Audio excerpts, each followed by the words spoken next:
साथियों नमस्कार। आज हम ऐसे गंभीर मुद्दे पर बात कर रहे हैं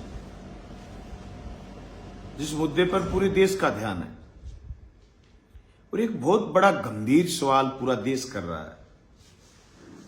अनजान से अनजान आदमी जो संस्थाओं पर बड़ा विश्वास करता था,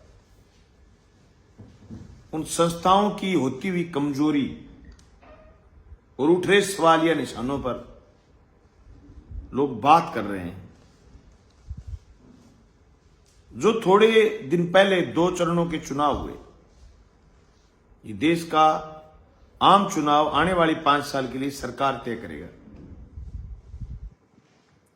उस चुनाव में जिस तरीके से 11 दिन बाद इलेक्शन कमीशन ने आंकड़े जारी करे, जो वोट पोल हुए पोलिंग मशीन से, उसके बाद जो 5% 6% का डिफरेंस आया है,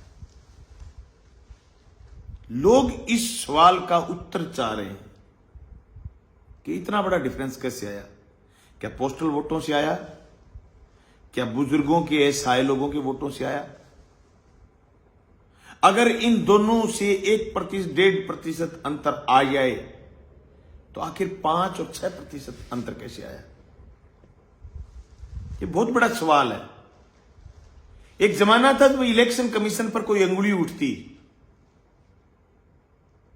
तो इलेक्शन कमीशन प्रेस कॉन्फ्रेंस करता, उत्तर देता, सनसनी फैल जाती और पूरी मीडिया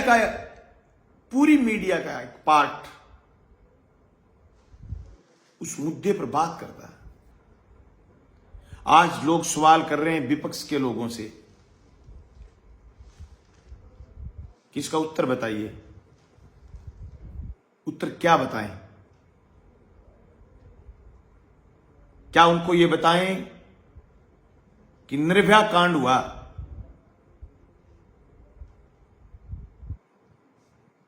दिल्ली में निर्भया कांड के बाद पूरा का पूरा मीडिया निर्भया के साथ खड़ा था, देश निर्भया के साथ खड़ा था और सरकार से सवाल कर रहे थे। आज ईडी मनमानी कर रही है, इनकम टैक्स मनमानी कर रहा है, साक्षी मलिक विनेश फोगाट चीख चीख करके न्याय मांगती रही। आज इलेक्शन कमीशन पर सवाल उठ रहे हैं, मीडिया सरकार के साथ खड़ा है। भला उत्तर मांगे कौन, उत्तर दे कौन? यह सवाल समझने का है। अगर आज आपको इस बात से कोई डर नहीं लग रहा कि तुम्हारी संस्थाएं खत्म हो रही हैं, तो मैं समझता हूं हम नादान हैं। मुझे तो डर लग रहा है, मुझे तो डर महसूस हो रहा है कि ये 10 साल से 15 साल से पाकिस्तान पाकिस्तान पाकिस्तान कर रहे थे। क्या हिंदुस्तान की चुनावी बिसात का हाल भी ये पाकिस्तान जैसा नहीं कर देंगे? क्या हिंदुस्तान की आर्मी भी पाकिस्तान आर्मी जैसी नहीं हो जाएगी? क्या हिंदुस्तान की वो संस्थाएं ED, income tax, CBI Pakistan की संस्थाओं जैसी नहीं हो जाएंगी? हमें ये सवाल कौंधता है। अगर आपको ये सवाल कौंधता है तो ये सवाल खुद से भी करिए और लोगों से भी करिए। अब ये काम सिर्फ विपक्ष का नहीं बचा है। मुझसे बहुत सारे बीजेपी को वोट देने वाले लोगों ने यह सवाल करा है कि कॉमरेड ये डिफरेंस कैसे आया? हम क्या उत्तर दें? आप क्या उत्तर देंगे? प्रेस क्या उत्तर देगी? इलेक्शन कमीशन क्या उत्तर देगा? हिंदुस्तान की व्यवस्थाएं क्या उत्तर देंगी? क्या हमारी इस इलेक्शन कमीशन जैसी संस्था जो आचार संहिता के बाद किसी का पक्ष करने की बजाय एक साफ सुथरी सरकार चुनती थी, क्या उसकी एक जिम्मेदारी नहीं बनती कि लोगों को संतुष्ट करे कि इतने पुरुषों ने, इतनी महिलाओं ने, इतने लोगों ने वोटिंग मशीन से, ईवीएम से वोट डाले हैं, इतने वोट पोस्टल वोट से आए हैं, इतने वोट हमारे पास कर्मचारियों के ऑनलाइन पड़े हैं? क्या यह जवाब नहीं देना चाहिए था? नहीं। तो फिर तैयार हो जाइए मजबूती से लड़ाई लड़ने के लिए। कोई जरूरी नहीं कि हिंदुस्तान का ये चुनाव आपका फेयर चुनाव और आपकी चुनी हुई सरकार फेयर सरकार हो।